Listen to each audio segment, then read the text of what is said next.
Hello friends, कैसे हो आप सब। उम्मीद करती हूँ कि आप सब लोग बहुत अच्छे होंगे। अन्नपूर्णा दिव्य चैनल में एक बार फिर से मैं दिव्या आप लोग का बहुत बहुत स्वागत करती हूँ। दोस्तों, आज की वीडियो में हम लोग एक सास बहू की कहानी को सुनेंगे। उम्मीद है कि ये कहानी आप लोग को जरूर पसंद आएगी। कहानी थोड़ी सी भी अच्छी लगे तो वीडियो को लाइक कीजिएगा। चैनल पे पहली बार विजिट कर रहे हैं तो मेरे अन्नपूर्णा दिव्य चैनल को सब्सक्राइब कीजिएगा और इस कहानी को ज्यादा से ज्यादा शेयर कीजिएगा।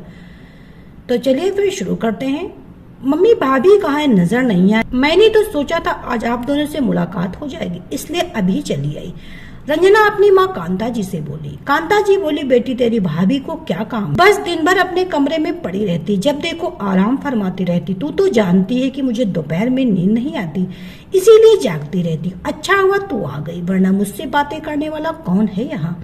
पूरी दोपहर टीवी देखकर गुजार देती हूँ। तेरी भाभी तो रसोई से काम निपटाने के अपने कमरे में घुस जाती है, चाय के समय ही बाहर आती है। रजनी बोली, मम्मी आपने भाभी को बहुत ज्यादा ही सर पे चढ़ा रखा है, इसीलिए काम निपटाकर अपने कमरे में सोने चली जाती। बहू की लगाम अपने हाथ से नहीं छोड़नी चाहिए, वरना हमें ही भारी पड़ता है। मम्मी विनय भैया तो भाभी के कहने में नहीं आते ना। कांता जी बोली, अरे बेटा, शादी के बाद अपना बेटा कहाँ अपना रहता है, वह भी पत्नी के सुर में सुर मिलाने लगता है। तेरा भाई भी तेरी भाभी के रंग में रंगने लगा है, वह जो बोलती वैसा ही करने लगा। तू तो जानती कि मैं भी कम नहीं हूँ। एक दिन ऐसा ड्रामा किया घर में कि विनय को मेरी बात माननी ही पड़ी। अब मेरे सामने बीवी की तरफदारी नहीं करता, वरना पहले तो बीवी के पीछे पीछे रसोई में चला जाता था, मेरा भी लिहाज नहीं करता था।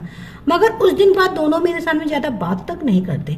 रजनी खुश होकर बोली, अरे वाह मम्मी, इसे ही तो कहते हैं घर की कमान अपने हाथों में लेना, वरना कल के दिन भाभी भैया को हमारे खिलाफ भड़काते देर नहीं लगेगी।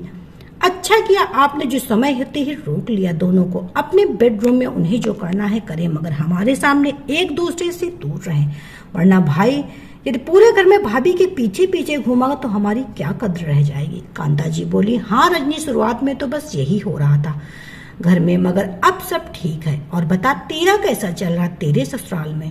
रजनी बोली, मम्मी आपके दामाद अंकित को तो आप जानती ही कि कैसी वो मेरी हाँ में हाँ मिलाते, बस उनका साथ है तो ससुराल में दिल लग जाता है, वरना मेरी सास और ननद को तो आप जानती ही हैं। अंकित के सामने तो सास और ननद को भी चुप बैठना पड़ता। अंकित मेरी बुराई बिल्कुल नहीं सुन सकते। कांता जी बोली, अंकित जी तो बहुत अच्छे, मैं जानती हूँ बेटा, वे तुझे कोई तकलीफ नहीं होने देंगे। और रही तेरी सास और ननद की बात, जब पति साथ दे तो क्या बिगाड़ लेंगी। मैं बड़ी किस्मत वाली जो मुझे ऐसा दामाद मिला जो मेरी बेटी को खुश रखता है। रजनी और कांता जी बातें कर ही रही थी कि अंदर से रुचिका आ जाती और कहती, अरे दीदी आप कब आई। कांता जी का, जब तू अपने कमरे में आराम फरमा रही थी। रंजना तो कब की आई हुई है, मगर तुझे फुर्सत ही कहाँ तेरे कमरे से निकलने की। रुचिका बोली, मम्मी मैं आधे घंटे पहले ही तो सोने गई थी। आप तो जानती कि आज काम वाली बाई ने भी छुट्टी ले ली थी, जिस वजह से घर का काम बहुत ज्यादा था। रंजना बोली, भाभी यह सब छोड़ो और ये बताओ इस बार आप लोग मुझे क्या गिफ्ट दोगे। रुचिका बोली, दीदी गिफ्ट तो आपके भैया ही, मैं थोड़े नौकरी पे जाती हूँ।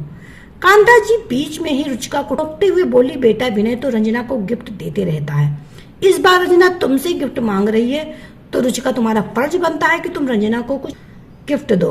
रुचिका बोली, मगर मम्मी जी मैं। कांता जी बोली, अरे तेरे मायके से जो तुझे सोने की अंगूठी आई थी अभी हाल ही में मिली थी वही दे दो। रुचिका बोली, वह अंगूठी तो मेरी माँ की आखिरी निशानी है। मम्मी जी आप तो जानती हैं, अभी 1 साल पहले ही माँ का देहांत हो गया, तब माँ ने भाई भाभी से वह अंगूठी मुझे देने के लिए कहा था। रजनी बीच में ही बोली, मुझे वैसे भी सोने की अंगूठी नहीं चाहिए मम्मी, आजकल तो डायमंड का जमाना है, इस बार तो मुझे गिफ्ट में डायमंड ही चाहिए।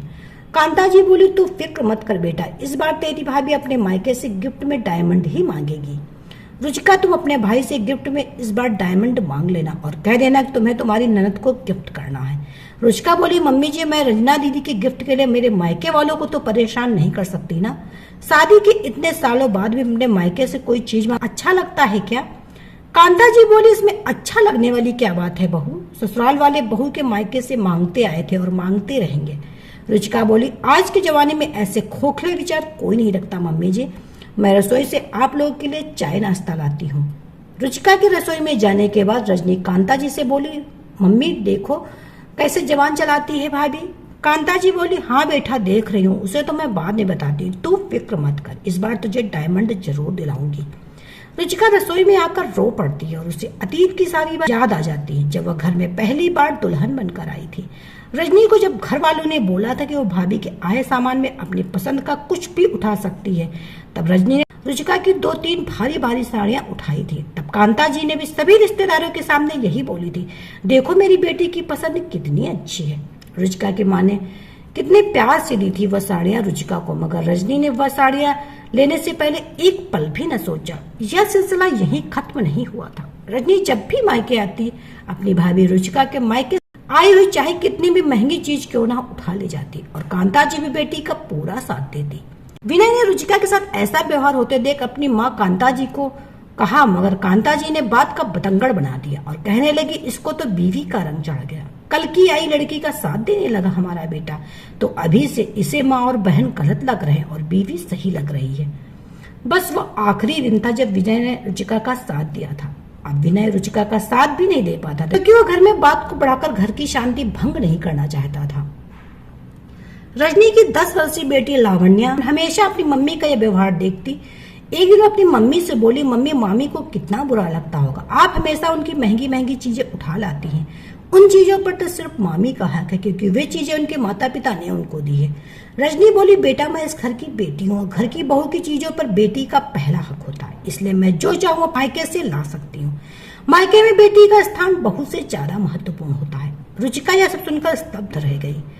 रुचिका शादी से पहले नौकरी करती थी, मगर शादी के बाद कांता जी बीमार रहने लगी, जिस वजह से उसे नौकरी छोड़नी पड़ी।